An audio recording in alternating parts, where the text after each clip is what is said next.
Hello friend, आप सभी का स्वागत है एक नई टेक्निकल वीडियो में।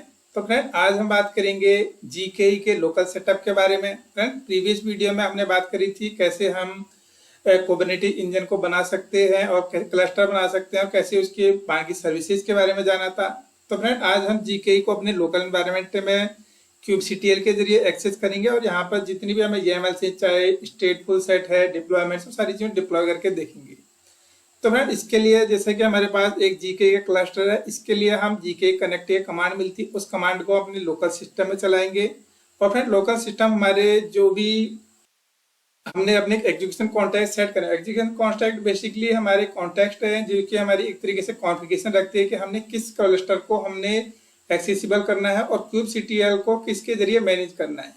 तो फ्रेंड, जैसे कि हम देख पा रहे हैं यहाँ पर हमारा kubectl क्या होता है, कुबरनेटिस को मैनेज करने के लिए कमांड लाइन इंटरफेस होता है जिसके जरिए हम मल्टीपल YAML से डिप्लॉय करते हैं और जो भी हमारा एग्जीक्यूशन कॉन्टेक्स्ट का आ जाए तो उस एनवायरनमेंट सारी चीज सेट करेगी।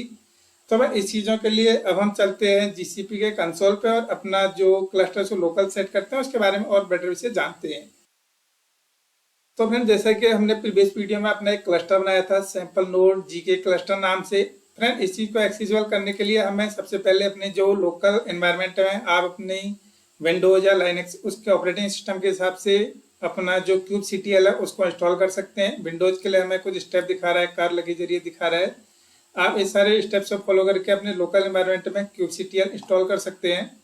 तो फ्रेंड, यहाँ पर हमें ये भी दिखा रहा है कि हम इंश्योर कर सकते हैं कि जो हमारा kubectl का जो kubectl है वो करेक्टली वर्जन इंस्टॉल है नहीं है। तो इसके लिए हम अपना लोकल CLI में चला के देखते हैं। यहाँ पर हमारा दिखा रहा है कि हमारा जो kubectl इंस्टॉल है उससे रिलेटेड जो भी वर्जन है वो सारी चीजें हमें यहाँ पर दिख रही है।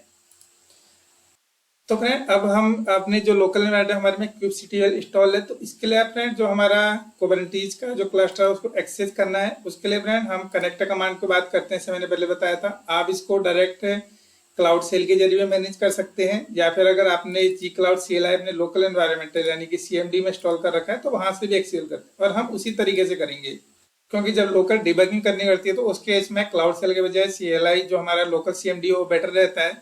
तो फ्रेंड, इसके लिए हमें जो कमांड लाइन एक्सेस जो मिल रही है कमांड उसको हम कॉपी करते हैं और अपने जो लोकल CLI है जहां पर से इसको हम एंटर करते हैं। तो फ्रेंड, यहाँ पर इसने हमारा जो क्लस्टर था उसको ऑथेंटिकेट करा और इससे रिलेटेड जो इंफॉर्मेशन थी उसको इसने स्टोर अपनी kubectl के अंदर, जो कि लोकल कॉन्फ़िगरेशन फाइल होती है हमारी विंडोज सिस्टम के अंदर रहती है किसी भी ऑपरेटिंग सिस्टम, तो वहां पर इसने सारी इन्फॉर्मेशन स्टोर कर दी है। फ्रेंड, अगर हम इस चीज को और देखना चाहें कि हमारी इन्फॉर्मेशन कहाँ रखी है तो ये आपके जो भी यूजर होगा उसके अंदर .cube नाम की फाइल के अंदर होगी और इस फाइल के अंदर ही एक फाइल होती है कॉन्फ़िग फाइल जो कि पूरा इन्फॉर्मेशन रखती है कि किस कौन से हमारे क्लस्टर यहाँ पर सेट है उनके अंदर क्या इन्फॉर्मेशन है। जैसा कि हम देख पा रहे हैं यहाँ पर से हमारा जो अभी क्लस्टर है जीके वाला वो ये है और दूसरा हमारे पास कुछ और भी इंफॉर्मेशन है तो वो सारी चीजें हमें इसके अंदर दिख सकती हैं। लाइक हमें AWS का भी दिखा रहा है, मतलब मल्टीपल क्लस्टर को या फिर ये सारी कॉन्फ़िगरेशन को अपने लोकल में स्टोर कर सकते हैं और जिस भी हमने कॉन्फ़िगरेशन के अंदर अपनी kubectl की जो भी YAML फाइल अप्लाई करनी है वो सारी चीजों को सेट कर सकते हैं। तो फ्रेंड, यहाँ पर हमारा जो कुबरनेटिस इंजन है हमने अपने लोकल एनवायरनमेंट में उसका कॉन्टेक्स्ट सेट कर लिया है।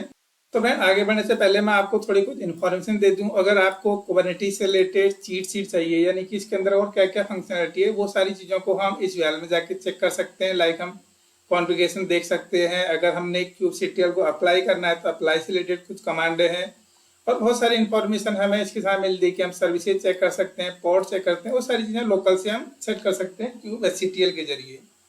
फ्रेंड, अभी हमने जितने भी वर्कलोड थे और ये सारी कॉन्फ़िगरेशन थी अभी के लिए हमने ये सारी क्लियर कर दी है। तो अभी के डेमो में हम ये सारी चीजें दोबारा से kubectl के जरिए सेट करेंगे और आगे बढ़ने से पहले फ्रेंड मैं आपको बता दूं कि अगर हमने चेक करना है कि हमारे कितने इसमें क्लस्टर हमारे बने हुए हैं तो उसको हम जी क्लाउड CLI से अपना सेट करके कमांड चला कर चेक कर सकते हैं। तो फ्रेंड, अभी हमने अपना सिंगल क्लस्टर बना रखा है तो उसने हमारे सिंगल क्लस्टर से रिलेटेड इन्फॉर्मेशन दिखा दी है। अगर आपने मल्टीपल होंगे तो वो चीजें आपको दिखाएगा। और फ्रेंड, एक इम्पोर्टेंट चीज, अगर आप फर्स्ट टाइम पे अपना जी क्लाउड CLI के जरिए इसको एक्सेस कर रहे हैं तो इसके लिए ये जी क्लाउड और प्लगइन का रिक्वायरमेंट करता है। अदरवाइज के बिना हम जो जो GKE का क्लस्टर इसको एक्सेस नहीं कर सकते हैं। तो ये प्रोसेस अराउंड 3 आवर लेती है, जिसमें हमें पहले प्लगइन इंस्टॉल करता है, उसके बाद ही ये सारी चीज़ों को हम जो कमांड थी हमारी ये कनेक्ट वाली वो तभी चल पाती है, सिर्फ GKE के केस में। बाकी के अलग केस में कुबरनेटिस की कुछ और कॉन्फ़िगरेशन हो सकती है। तो फ्रेंड अभी तक हमने देखा कि हमने सिंगल जो कमांड थी इसके जरिए हमने क्लस्टर को अपने लोकल इसमें एनवायरनमेंट सेट करा कॉन्फ़िगरेशन। अगर फ्रेंड हम कॉन्फ़िगरेशन की बात करें तो हमको यहाँ पर से जो कॉन्फ़िग गेट कॉन्टेक्स्ट करेंगे तो उसके जरिए हम देख सकते हैं कि हमारे जो लोकल CLI में kubectl है इसमें कितने कॉन्फ़िगरेशन। तो फ्रेंड अभी यहाँ पर से हमारी दो क्लस्टर में सेट हैं, एक है ARN AWS का जो कि डिफरेंट मैंने पहले ही बना है, और एक हमारा GKE वाला है जो हमने अभी सेटअप करा था। इसके साथ ही फ्रेंड अभी अब बात है दो कॉन्फ़िगरेशन की। अब हम देखना चाहते हैं कि जो अभी हमारा कौन सा इन्वायरमेंट kubectl को जो भी है कमांड चलाने के लिए ओके है, तो उस चीज़ों के लिए हम जो kubectl config करंट कॉन्टेक्स्ट करेंगे तो ये बताएगा कि हमारा अभी जो करंट कॉन्फ़िगरेशन जो भी सारी चीज़ चलेंगी वो GKE क्लस्टर के लिए चलेंगी जो कि हमने बनाया है। तो फ्रेंड अब हम आगे चलते हैं, और अब हम अगर आपका डिफरेंट क्लस्टर होगा तो आप इस कमांड के जरिए भी आपने सेट कर सकते हैं आपको किस क्लस्टर में सारी चीज़ें चलानी है। तो फ्रेंड अभी हम बेसिकली दो ही कमांड पे फोकस करेंगे, kubectl अप्लाई और डिलीट। तो फ्रेंड यहाँ पर अभी हमने दो डिप्लॉयमेंट कॉन्फ़िगरेशन ऑलरेडी लिखी हुई है। तो फ्रेंड पहले हमने जो हमारी कॉन्फ़िगरेशन है वो है nginx ऐप डिप्लॉयमेंट। यहाँ पर फ्रेंड हमने वो सारी चीज़ें जितनी भी हमें चाहिए डिप्लॉयमेंट करने वाली है वो सारी चीज़ें हमने लिखी हैं एक ही फाइल के अंदर। हमने ट्रिपल हाइफन के जरिए उनको सेपरेट कर रखा है। तो फ्रेंड जो हमारी फर्स्ट स्टेप जो पहला ब्लॉक है हमारा एक नेम स्पेस बनाएगा, दूसरा जो हमारा ब्लॉक है वो सर्विस बनाएगा, जैसे कि हम जानते हैं कुबरनेटिस के पार्ट होते हैं, और जो थर्ड पार्ट है वो हमारा बनाएगा डिप्लॉयमेंट से का। और फ्रेंड इस डिप्लॉयमेंट के अंदर जो हमने रख रखी है हमने सिर्फ nginx इमेज को कर रखा है। इसके हमने पोर्ट 80 को एक्सेसिबल करा रखा है, जिसको हम यहाँ पर अटैच कर रहे हैं इसके साथ, अपनी सर्विसेज के साथ इसको अटैच कर दे रहे हैं। तो फ्रेंड इसके लिए हमें जो कमांड चलानी पड़ेगी वो होगी kubectl apply hyphen nginx app deployment. तो फ्रेंड इसके लिए हम आ चुके हैं अपना जो हमारा ये लोकेशन, यानी कि जहाँ पर ये सारी फाइल हैं, हम इसको dir करके दिखाऊं तो यहाँ पर वो सारी कॉन्फ़िगरेशन हमने स्टोर कर रखी YAMLs। तो फ्रेंड अब हम यहाँ पर से जो अपनी YAML के डिप्लॉयमेंट से रिलेटेड कमांड है इसको कमांड चलाते हैं, kubectl apply hyphen nginx deployment. तो फ्रेंड यहाँ पर हम देख पा रहे हैं कि जो हमने जितनी कॉन्फ़िगरेशन लिखी थी उसके हिसाब से ये कमांड ने हमारा एक नेम स्पेस बनाएगी, एक सर्विस बनाएगी और डिप्लॉयमेंट से बनाएगी जो कि ऐप से रिलेटेड है। तो फ्रेंड इस चीज़ों को हम GKE के कंसोल पे जाके देखते हैं।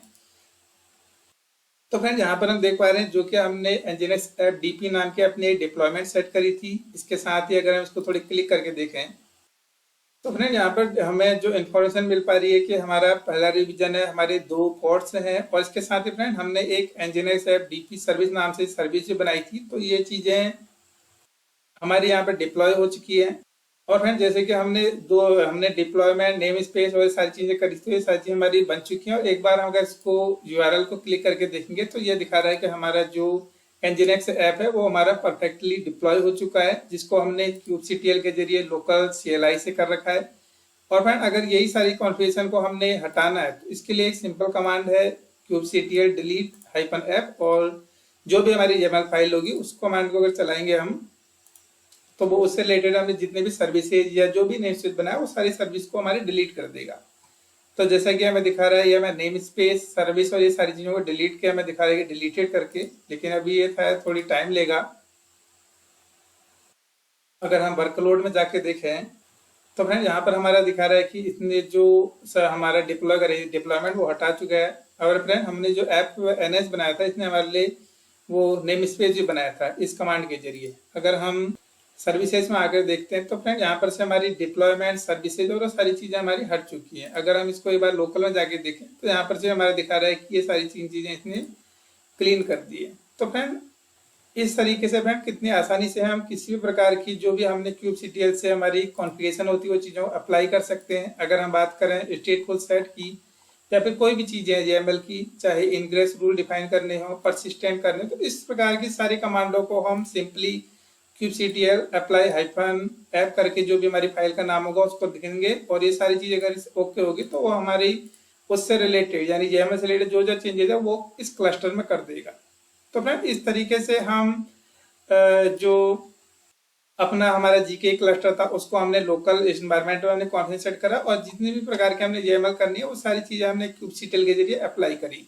तो फ्रेंड आज की वीडियो में हमने जीके के लोकली सेटअप के बारे में जाना कि किसको कैसे हम उसको लोकली अपनी हमारी कमांड को एग्जीक्यूट कर सकते हैं। तो फ्रेंड आने वाली वीडियो में बात करेंगे हम इसके जो भी हम अपनी इमेज बनाएंगे उसके CI/CD के जरिए डिप्लॉयमेंट्स के बारे में। तो फ्रेंड हमसे धन्यवाद, थैंक यू।